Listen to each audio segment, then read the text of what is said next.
This is the Stephen A. Smith Show podcast. I'm Stephen A. Welcome to hour number 2 of the Stephen A. Smith Show, here with you over the airwaves of ESPN Radio, as I love to be every weekday. ESPN Radio, 200 Philly-plus markets across the United States of America, plus ESPN Radio on Sirius XM, Channel 80. It is my honor and privilege to have my buddy on the line with us, a foremost authority on the sport of college basketball, knows all sports, by the way.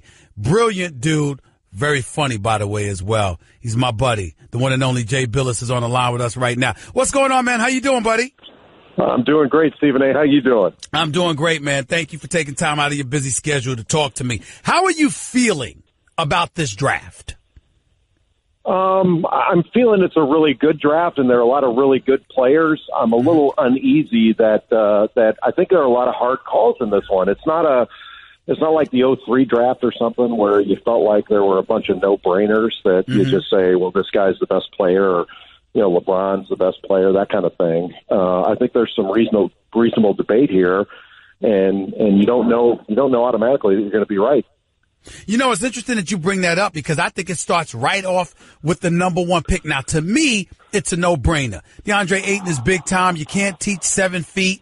You know, he shot 34% from three-point range, has some moves around the basket. Some people have called them like having Shaq-like potential coming out of LSU years ago, even though his defensive prowess is lacking. But he played at Arizona, and Phoenix has the number 1 pick. To me, it should be a surefire bet that he's number 1. What are your thoughts about that, Jay? That's who I take number 1. I think Ayton is the best prospect and the best player in the draft. But here's where I'm coming from when I mentioned that before, Stephen A., is that if you had the choice between DeAndre Ayton right now or Steph Curry right now, who would you take? Wow. Because that's really kind of the decision that there are some players in the draft that you're saying, well, maybe this guy's going to take off. He's got the ability to take off and be a great player, and Luka Doncic is one of those guys. So I've been listening to a lot of my colleagues, and I think they're right in saying, well, wait a minute, if the game's changed and it's more of a perimeter-oriented game, why are we sort of thinking about this from an athleticism and length perspective and size like we have in the past when it's more of a skill game now, and there's more of a premium on that. Well, I think that's really a fair point and something that I probably have to change the way I'm looking at this. Well, Jay, let me throw this out at you and give you something to think about. Obviously, the game was significantly different back in the 80s, but I remember Michael Jordan going 3rd overall in the same draft that Hakeem the Dream Olajuwon was picked number 1.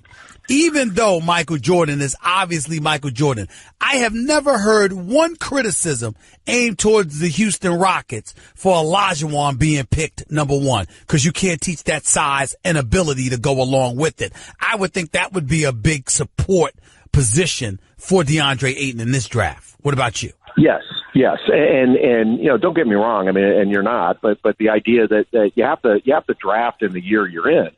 So this year there are a bunch of big guys at the top of the draft, and just because big guys haven't been valued quite as highly in the last few years because of the way the game's changed, doesn't mean you turn your back on DeAndre Ayton and say, well, I'm going to take Colin Sexton or Trae Young. I don't think you can look at it that way. I mean, you don't want to, while you don't want to get overwhelmed by size and athleticism and length and all that, you don't want to dismiss it either. And not everybody's playing small ball. And Ayton is going to. I think he's going to be a great player. Marvin Bagley III is going to be a great offensive player. He's going to be hard to deal with in the NBA because he's going to have more space. It's more of an up and down game. He can really run. I think he's going to continue to stretch out his range as a shooter. He's not a great free throw shooter, but and hopefully he'll figure it out on the defensive end.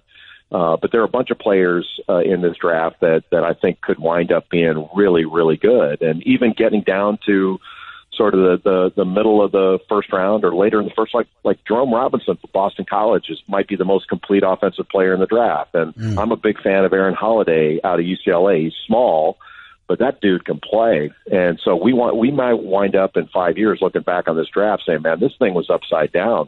How did Aaron Holiday get taken 20th when he was really the sixth best player in the draft or something? Who knows? But there's a lot of value in this draft that we may not see clearly until another 2 or 3 years. The great Jay Bilas right here with Stephen A. on ESPN Radio. Everybody, I mean, when you saw the picks line up, Phoenix gets the number 1 pick, Sacramento gets the number 2, etc. First thing people were thinking was Ayton, and then they went to Luka Doncic, and they were talking about he would definitely be the number 2 pick overall. Now we're hearing he might slide to as low as 4th or 5th in the draft. What do you know about this kid? What can you tell us about his game and what kind of consideration he's worthy of? He's the most accomplished European teenager ever. There's nobody that's played at that level and played as successfully at this age. He became a pro at, I think, 13 when he signed with Real Madrid, and he's legit. He's the real thing. He can really play. He's not like a superior athlete. He's not going to out athlete anybody in the NBA, but he can hang with anybody. And with his skill level, his vision, his passing, his ability to score, he's got great size. He's got basically the complete package outside of being able to tear the rim down in a dunk contest. But I don't think the game requires that right now from a player like him. I think you can make an argument for him as the best overall player in the draft. Who does he remind you of, Jay? Who does he remind you of? I've always been terrible at the comparison game, but one of my colleagues brought up at a meeting today, Mike Schmidt said that he compares favorably sort of size and athleticism-wise to Joe Johnson.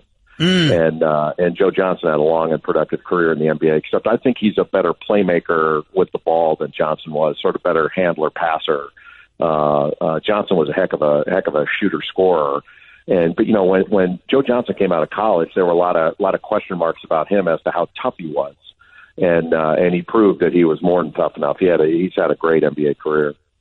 Jay Bilas right here with Stephen A. on ESPN Radio. Trae Young is obviously another intriguing name, and averaging 28 a game in college. I can't ignore that. Jay. That's a sensational thing to do, no doubt about it. Although he did have an up and down season, and there was sometimes, particularly in tournament play, where he didn't see. I'm talking about conference play. He didn't seem as strong as he did at other times. What are your thoughts about Trae Young? And what do you think would be the ideal fit for him in this upcoming draft?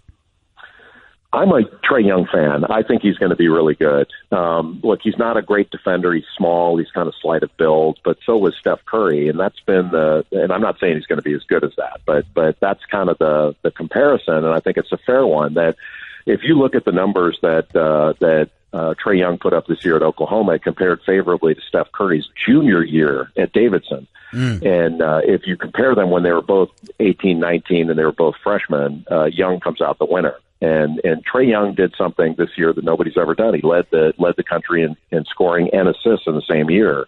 And I don't think that just happens. And Stephen, I don't. Not that this is the be all and end all, but one of the things, like I remember that Davidson team that Curry played on very, very well. I live in Charlotte, right down the road from Davidson. I watched them play a lot. Went to some of their practices, and one of the things that I remember is that Steph Curry's teammates were better than Trae Young's teammates. Like he actually played on a better college team, and Trae Young carried a much bigger load as far as the responsibility that he had on every play than I think Steph Curry did, even when he was a junior, sophomore. So that's not an excuse for some of the sort of as you put it, the ups and downs that he had. But his ups were pretty up, and if you assume or presume that his shot selection is going to get better as he gets older, and he'll do a better job with that. When he took good shots, he made a really high percentage of them, and so I think he's legit. I do worry a little bit. Is he going to get bullied on the defensive end a little bit? I think smaller guards make it at a higher rate now than they did 10 years ago. But I'm a fan. I do think Colin Sexton from Alabama, I have him rated a little bit ahead of. That's where I'm going, Jay. I'm saying if you're the New York Knicks or somebody like that, and you have an opportunity to get a Trae Young or a Colin Sexton out of Alabama being coached by Avery Johnson, who's a longtime NBA coach, which direction do you go in? That's going to be the most difficult question for somebody who's going to take a guard is how do you value Colin Sexton versus Trae Young versus Shai Gilgeous-Alexander of Kentucky, who's bigger, longer, a little bit more athletic. Well, he may not be more athletic than he's not more athletic than Colin Sexton, but maybe more athletic than Trae. And then how do you value a guy like Aaron Holiday? He's probably further down the draft. You take Holiday. I don't think he'd enter into the equation in the top 10, but I think Shai Gilgeous-Alexander probably would. So it's, to me, it's probably those three. And that's going to be a tough call because I think Colin Sexton, it does some things better than Trae Young does. He's not as good of a passer, but he's better attacking the basket. He's better in transition. He's more athletic. He's longer. He's better defensively. He's not the shooter, but I do think he's going to become a better shooter. The thing that I like about Sexton is he's the most competitive kid in the draft, I think. At least he's right there. There's nobody more competitive than he is, and I think he's going to work to get better. And he shoots. I don't have numbers in front of you, but I think he shoots 78% from the free throw line, and that means he's going to become a better shooter. You're talking about Sexton? Sexton, yeah, he shoots a good percentage, so I think he'll be a better shooter. I think he can improve in that regard. You know what? One of the other guys I wanted to talk to you about is this guy, Michael Porter Jr. Now, listen, I know he's a big-time player coming out of high school. He only played 3 games at Missouri last year. Back and hip injuries because of it. That's why he didn't play. But you've got folks saying that, you know what, if he's at number 8, Cleveland's going to grab him. They've got to grab him, et cetera, et cetera. What is it about Michael Porter Jr., good or bad? Talk to me about this guy. What don't we know about him? The only thing we don't know about him is his health. Porter Jr. was the number 1 player in his class before Marvin Bagley reclassified, and he is actually regarded higher than DeAndre Ayton in high school. Wow. Best big man shooter in the draft, and it's not a close call. He can really shoot it. Beautiful form, really good range, rises up quickly, high release, everything you want. All the X and O stuff. Fluid athlete. He's got the complete package. Very, very skilled. There were some questions about him in high school about, how tough is he? He's homeschooled. Does he play well with others? All that kind of stuff. He's a vegetarian and like, how's that going to factor? Like, that matters, as far as his health is concerned. Mm-hmm. The only thing that matters to me would be, like, he's got the talent of a number 1 overall pick, even this year. But it's all about his medical. So if the doctors were to say, hey, listen, we red flag him, we don't believe in his back, we think it's a long-term problem, then I would stay away from him. Right. At some point in the draft, then the risk becomes acceptable for that level of talent.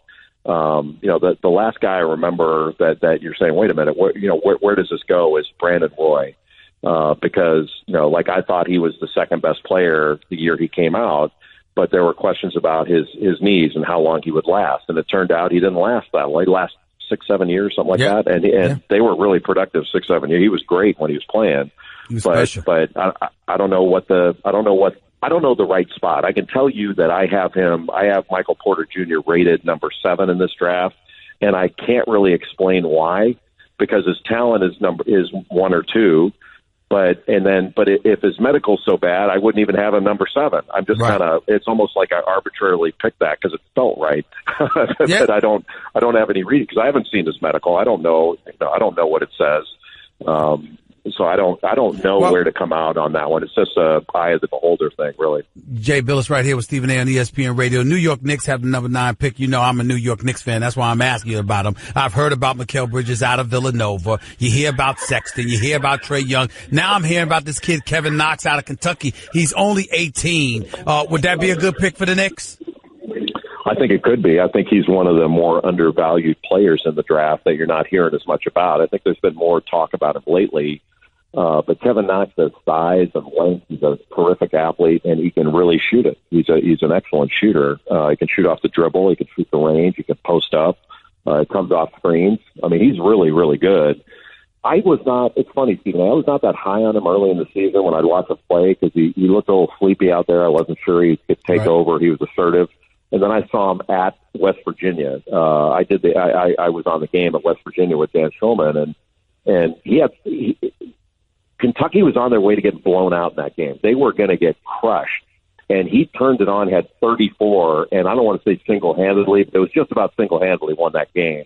And we walked out of there, and Dan Schulman looked at me and said, lottery pick. And I was like, well, I don't know. And then the more I thought about it, I was like, you know what, Schulman's right. That dude's a lottery pick. And I think he's going to be tomorrow night. Jay Bilas right here with Stephen A. on ESPN Radio. Just a couple more questions, Jay, before I let you go. In this draft, who might be this year's Donovan Mitchell? Somebody that's just gifted and special, but somehow, some way gets picked like 13th. Who's that guy? It could be Knox, who we were just talking about. It could be somebody like that. It could be Aaron Holiday, that we've talked about a little bit, that flies under the radar a little bit, but he's a really good athlete. He's long-armed. He can really score. He's going to go, in the middle of the draft, go to a team that has a need. I think it's less likely at the top of the draft, where you go into a team, or even at the bottom of the first round, where you go into a team that's already established. You're not going to find as many players like that. But some of these guys are NBA ready. Like, last year, Jason Tatum did such a good job, and Donovan Mitchell. Like, I didn't anticipate Donovan. I knew he was going to be good. I remember, like after the draft last year, Quinn Snyder and I talked, and we were teammates in college. And he was asking me, what do you think of Mitchell? I said, I think he's really good. And I remember Quinn saying, well, we think he can be like Russell Westbrook. And I was like, holy cow, really? And they were right. He can be that way, and was that last year. So they saw something in him that not everybody else saw. And that's really what this draft is all about, is finding somebody that you really like and believe in, that you think can play, and letting them go do it. Real quick, this guy, Lonnie Walker out of Miami, this 6'5" shooting guard. What are your thoughts about him? I'm hearing a lot about him too. Yeah, best hair in the draft. He's from Reading. He's from Reading, Pennsylvania. Okay. Just the sweetest kid you're ever going to meet. I think rather than watch play video games or something, he's watching Animal Planet. And great kid, really smart. He can shoot it. He is very, very athletic. Hit a few game winners this year. Needs to refine his game, needs to be able to put it on the deck a little bit more, but he's got a ton of athleticism and a ton of ability, and I think he's going to be a very good player. I've got him ranked around 13 or 14, but you could see him, being in the 20s. You could see him being 12. There's all kinds of ways he could go. He had a knee injury early in the year that kind of set him back, and so he was a little bit slow to show exactly who he was. But the second half of the season, he performed at a really high level for Miami, and I think has a chance to be a really, really talented, really good player in the long run. Now, Jay, you don't just know college basketball, you know basketball. So I'm going to ask you a question, put you on the spot a little bit. If you had your druthers, where would you like to see LeBron James playing next season in the NBA? Well, growing up in Southern California, I wouldn't mind seeing him with the Lakers. I was a huge Laker fan growing up. But, what I'd like to see, Stephen A., honestly, is I'm so glad that I grew, that I've been alive in the age of, like, I lived through Jack Nicklaus and Tiger Woods. I lived through Michael Jordan and LeBron James. And I'm really grateful to have covered LeBron when he was in high school and been able to watch him all these years. And I don't want this to sound Pollyanna, but I would like him to do what makes him happy. Like, he's given 15 years in the league. And he gave all those years to Cleveland, sort of his hometown, brought him a championship that they've never had. He has been exemplary in his behavior. He's been exemplary in his professionalism. There is nothing to complain. The only thing you could possibly reasonably complain about with LeBron is to say, I didn't really like the decision thing. He shouldn't have been on TV for that. That's it. Everything else he's done exactly right. And I'd like to see him do what he wants to do. And have, if it's even possible, have people go, you know what, he deserves it. Because I don't know of any player in the league that's more deserving of doing what he wants to do than LeBron James. I've said this to people on many occasions, and I want to see if you agree with me about this or not. Usually you got to be, you're chronicling something. It's like me, I love soap operas, so I'm like, listen, the stars are going to live, but when they get shot, you're still watching. I mean, the bottom line is you got to record the stuff and chronicle stuff as it's going on, but make no mistake about it. When you talk about a guy like LeBron James, you got to be thankful that you've had the opportunity to watch him all of these years. And the greatest thing he's given us, more so than his greatness on the basketball court, is that knowing the greatness and knowing the responsibility that comes along with it, he's never cheated us. He's never cheated us. He shows up. That's what best athlete I've ever seen. Best athlete in anything. I think he may be the best athlete that's ever lived. I mean, he's an amazing. He's like a machine, but I know he's not. Just an amazing player, amazing guy. You don't have him over Jordan as a player, though, do you? I'm not ready to go there yet. Okay. But they're on. Let's put it this way: they're on the same shelf. Yes, they are. Appreciate you, Jay Bilas. Thanks so much, boy. Looking forward to watching you during the draft, man. Thank you.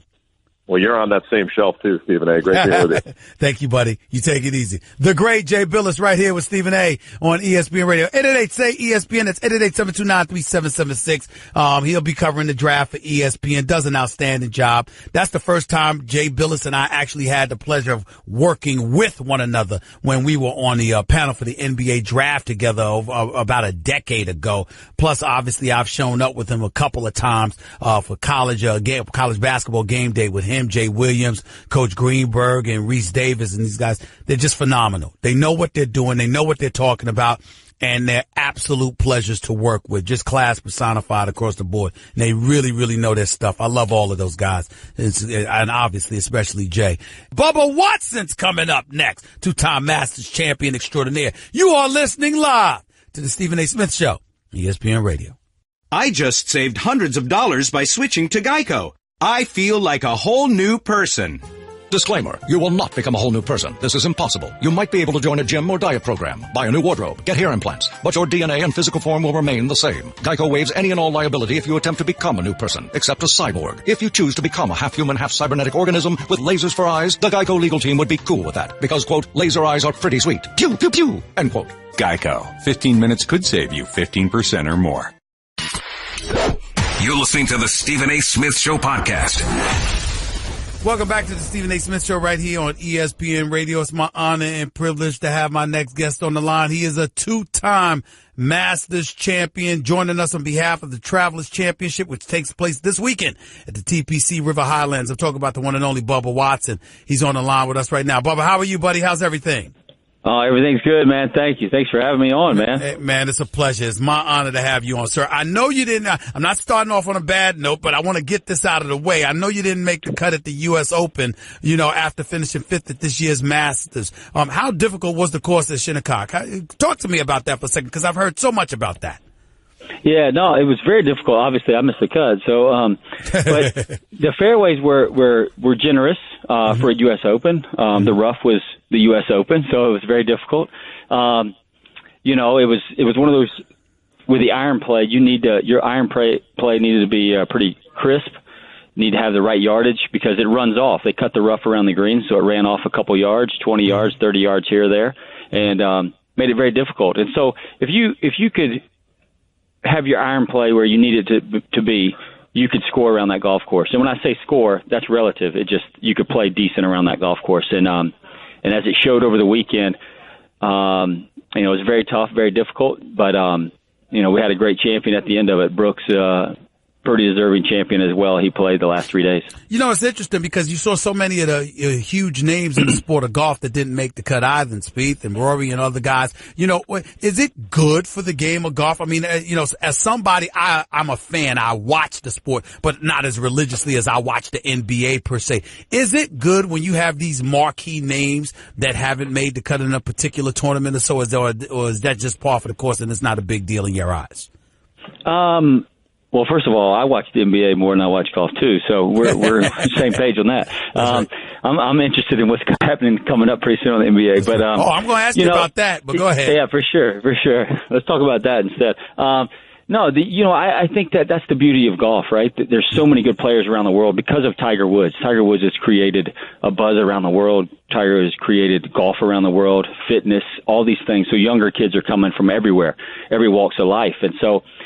I think it is. And then they're setting up the golf course so difficult. All it takes is one swing, one bad thought in your head, and you miss the cut, and then you come back and win the following week. So it's not like the guys that missed the cut. There's a couple guys that missed the cut that played bad, but a lot of times you miss the cut no matter what tournament it's in.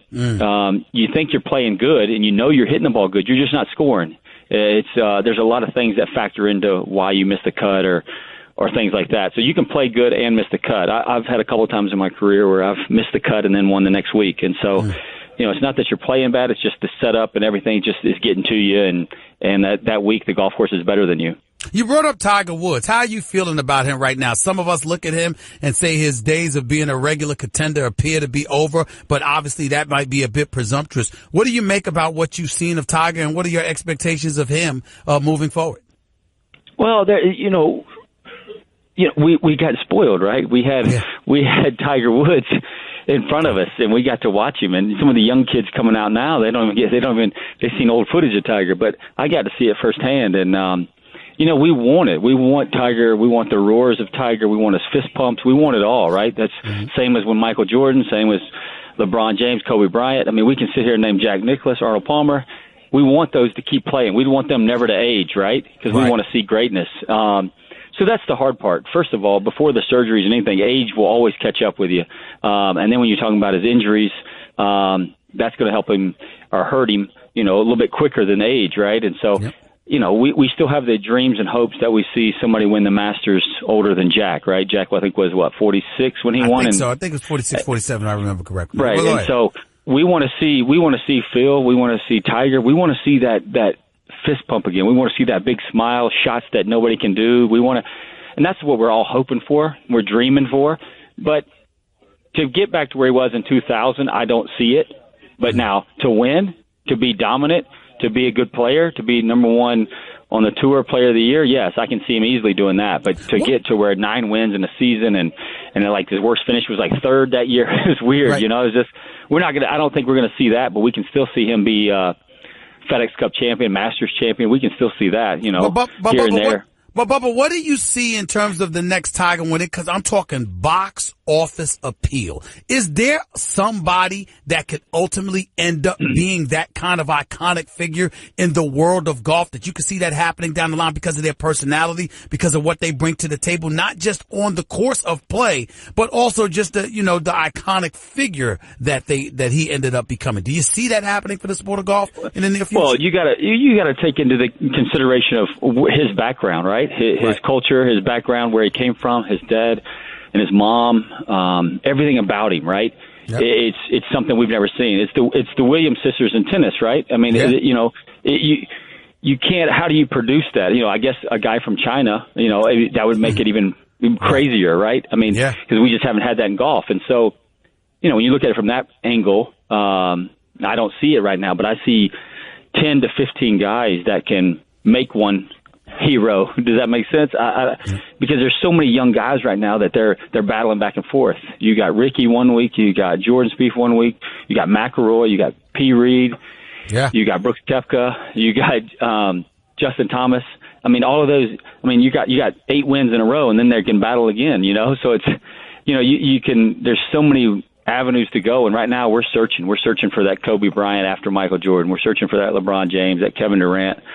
But with all that good talent, there's a lot of stories and a lot of things that we get to see and witness, and not just one guy this time. It's multiple of guys. We're talking to 2-time Masters champion Bubba Watson right here with Stephen A. on ESPN Radio. How are you feeling about your game going into the Travelers Championship this weekend? Let me ask you about that. I love it. I've been playing well, and if you look at the history of my career, played well at the Masters. I've got 2 wins already this season. U.S. Open always beats me. So that's nothing new to me. I'm not down on my game by any means because the U.S. Open won. I'm looking forward to it. I've won twice here at the Travelers, so I'm looking forward to the challenge. And the field's the strongest we've ever seen it, playing with McIlroy and Justin Thomas the next 2 days. So be great conversations, and I can try to beat these young kids, show them how to do it. Absolutely. Before I get into my basketball questions, because yes, I'm about to ask Bubba Watson a little bit about basketball, I got to ask you about this whole Phil Mickelson rules violation. Was too much made of that? Was too much made of that in your estimation? Well, I missed the cut, so I wasn't paying attention. I'll be honest. I'm watching. You know what? I'm pulling for Iceland in soccer right now at the World Cup, so that's what I'm focused on. But truthfully, yeah, I mean, it's one of those things we've seen. People get frustrated, and for me, listen, if I would have made the cut, that could have been me. So I might be glad I missed the cut, so nobody could see me chase after a ball and slap it. So, no, I mean, I think, it's one of those things. There, we just have a camera on certain guys all the time, so you always see things. But we got to fill airspace. You know how that works. And so they got to write some stories. But no, Phil Mickelson is a great champion. There's no reason to down Phil what he's done for charity dollars and what he's done for the game of golf is quite amazing. So one hiccup is not that big a deal. Now, Bubba Watson, you and I met at the NBA Finals. It was a pleasure meeting you, sir. First of all, I imagine that you were as disappointed as I was that it ended up in a sweep because I like the thrill of sports. I would have preferred a 6 or 7 game series with a bit more suspense. Nevertheless, it is what it is. What are your thoughts now as you look at this, as you look back on this NBA season? What are your thoughts about where LeBron James should end up going, sir, if you had your druthers? Well, if he called me up and asked me for my advice, I would say stay in Cleveland, just because of what he means for Cleveland, what he means for Akron, what he means for that whole state. Going away and coming back and delivering a championship. Obviously, as everybody knows, it's not just him; it's the people around him. But he said he wanted to deliver a championship, and he did it.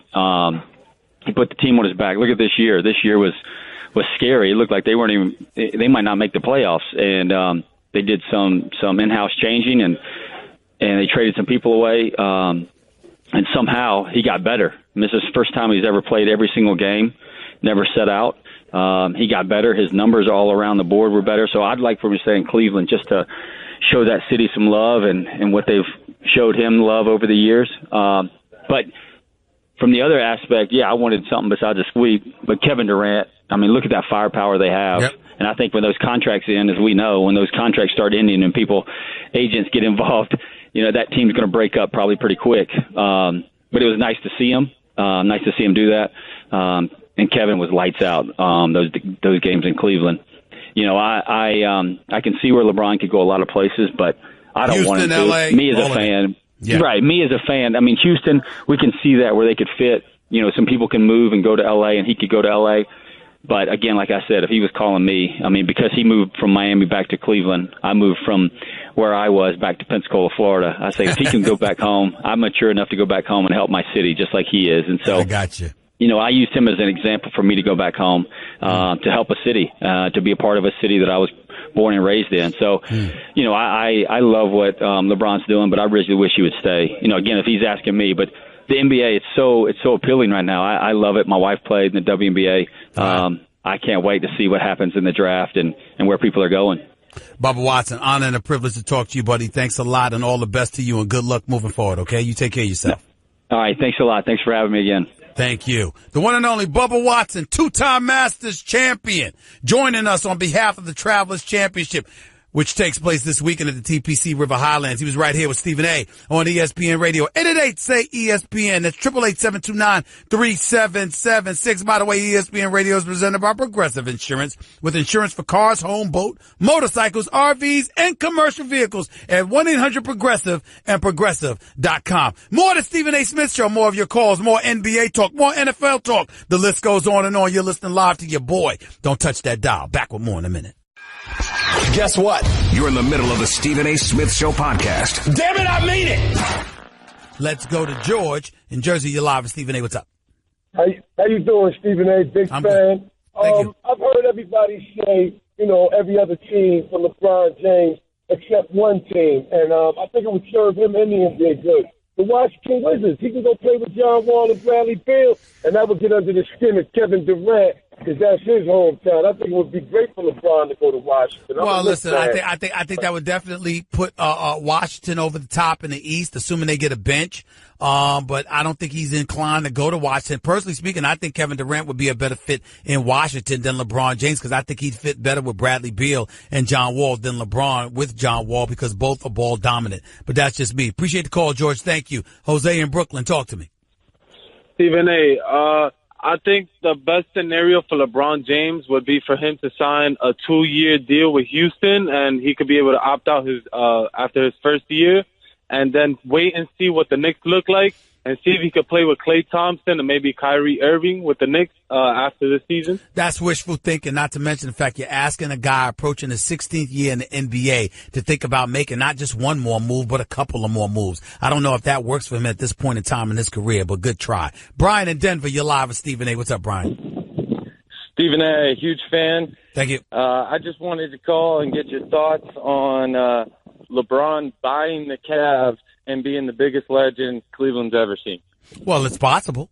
I mean, I definitely think it's plausible. You've got to have the NBA's Board of Governors who wants to let you in their good old boys club. We're not sure that's going to happen, even though I think it's entirely possible that it could with LeBron James because he's such a model citizen, not to mention the fact that he's got the cachet, the money, the name recognition, et cetera, especially if he wants to buy the franchise in Cleveland. I think that's something that would bode very, very well for them, but that's a long, long way off in my opinion. We'll see. Chris in West Palm, you're live with Stephen A. on ESPN Radio. What's up, Chris?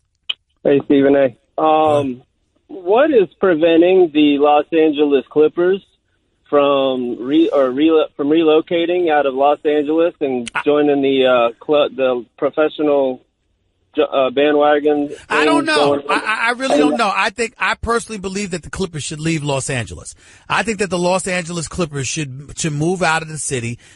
Even though they've got some fans, the bottom line is they'll never be Laker Nation. LA is Laker Nation. I personally wouldn't mind Steve Ballmer taking the Clippers and moving the team to Seattle.